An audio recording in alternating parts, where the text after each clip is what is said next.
He always remembered the exact time his wife was supposed to come home. Daniel Parker was the kind of man who lived by routines. Same alarm every morning, same coffee mug, same drive to work.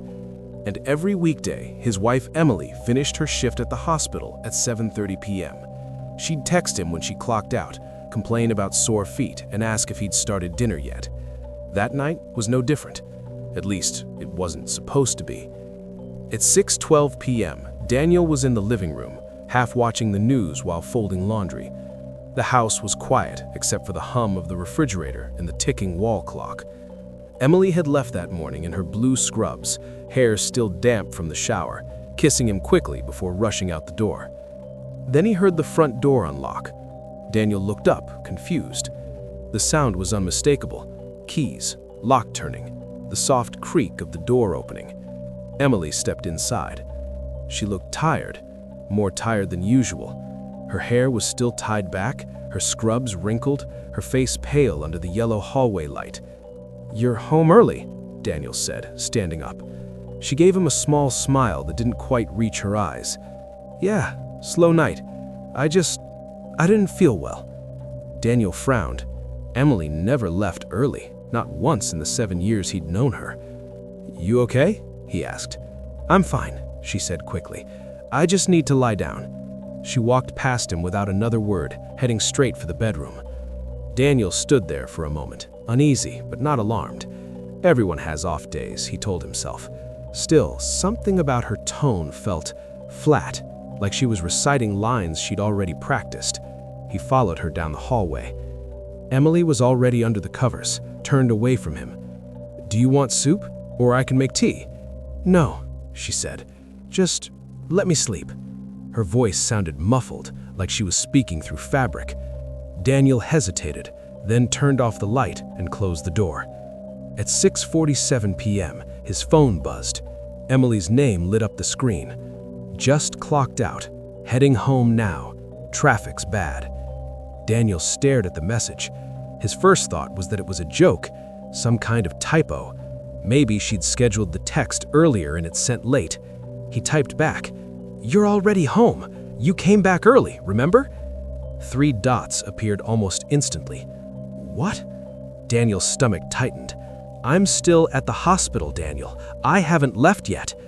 He walked slowly to the bedroom door and placed his hand on the knob. Inside, he could hear breathing. Slow, steady, too steady. He texted again. "Emily, I'm looking at you. You're in our bed." There was a long pause.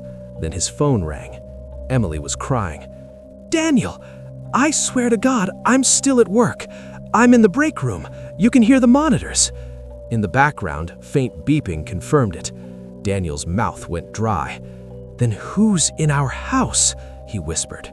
Silence on the line. Then Emily said, very slowly, "Get out. Take the car and leave. Now." The bedroom door creaked open behind him. Daniel turned. Emily stood in the doorway. But something was wrong. Her head tilted slightly, like she was studying him. Her smile was wider now, stretched too far, her teeth just a bit too visible. Her eyes looked dark, almost glassy, reflecting the dim hallway light like an animal's. "Who are you talking to?" she asked. Daniel didn't answer. The thing wearing his wife's face took a step closer. "I told you I was tired. You should rest too." Daniel bolted. He ran for the front door, heart slamming against his ribs. He heard footsteps behind him, light, quick, almost playful. He yanked the door open and stumbled onto the porch, nearly dropping his phone. Emily was still on the line. "I'm coming home," she said frantically. "I don't care if I get fired. I'm calling the police." Daniel jumped into the car and locked the doors, just as something slammed into the driver's side window. Emily's face pressed against the glass. Only, it wasn't her face anymore. The skin looked loose, sagging, like it didn't fit right. The eyes were too far apart. The mouth opened wider than a human jaw should, stretching into a grin that cracked at the corners. It mouthed something he couldn't hear. Then it straightened up, calmly, and stepped back into the house. Daniel bolted.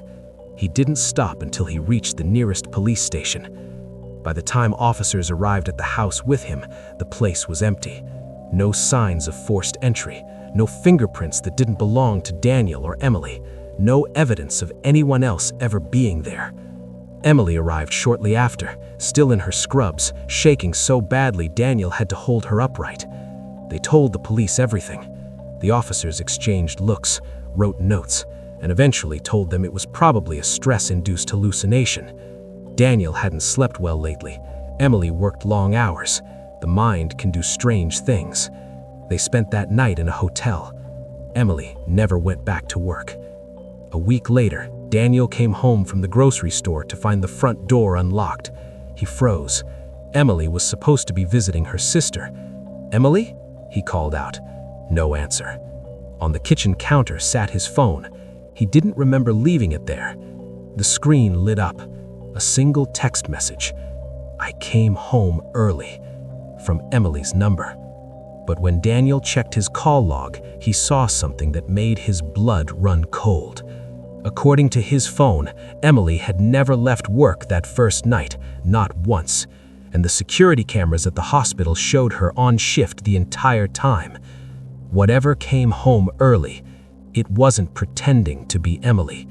It had been practicing